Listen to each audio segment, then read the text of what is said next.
Comment rééquilibrer la taille de ses seins pendant l'allaitement? Au cours de l'allaitement, il est très commun que les seins n'aient plus la même taille. L'asymétrie est en fait normale chez les êtres humains et la plupart des femmes ont un sein légèrement plus gros que l'autre avant même de tomber enceinte ou d'allaiter. La différence entre vos deux seins pourrait être très subtile ou bien très visible. Pendant l'allaitement, cela peut être dû à différentes raisons, par exemple au fait qu'un sein produise plus de lait que l'autre, mais il n'y a en général aucune raison de s'inquiéter. Il est également possible qu'un sein produise une quantité normale de lait alors que l'autre sein en produise trop, menant ainsi à un engorgement ou même à l'obstruction du canal lactifère. Plusieurs astuces vous permettront d'équilibrer le volume de vos seins, mais gardez en tête que vous n'avez pas à prendre une mesure quelconque, à moins que cela ne vous dérange ou ne dérange votre bébé.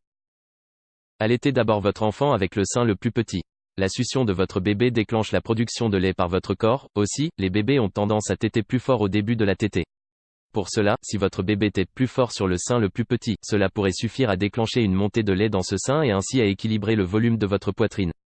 Cette solution ne fonctionnera que si l'un de vos seins produit une quantité normale de lait alors que l'autre n'en produit pas assez. Si l'un de vos seins produit trop de lait, vous pourriez devoir tirer votre lait afin d'éviter l'engorgement. Tirez votre lait à la main pendant 20 à 30 secondes au maximum. Vous pourriez sinon proposer plus souvent le plus petit sein à votre bébé. Pompez davantage le petit sein. Une fois que votre bébé a mangé, essayez de pomper pendant environ 10 minutes. Vous pourriez aussi ne pomper que votre petit sein entre deux tétées. Emmenez votre bébé chez le médecin. Parfois, la préférence du bébé pour un côté ou pour l'autre signifie qu'il ne se sent pas bien dans une certaine position.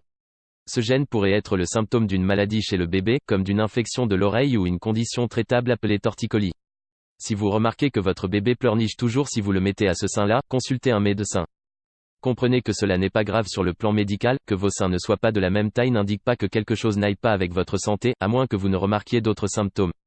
En fait, beaucoup de femmes produisent une quantité de lait différente dans chaque sein et ont ainsi des seins de taille différente. Si besoin, vous pourriez même n'allaiter qu'avec un seul sein et votre autre sein reprendrait alors doucement sa taille d'avant la grossesse. Merci d'avoir regardé cette vidéo, n'hésite pas à liker et à t'abonner à la chaîne, dis-moi ce que tu penses dans les commentaires.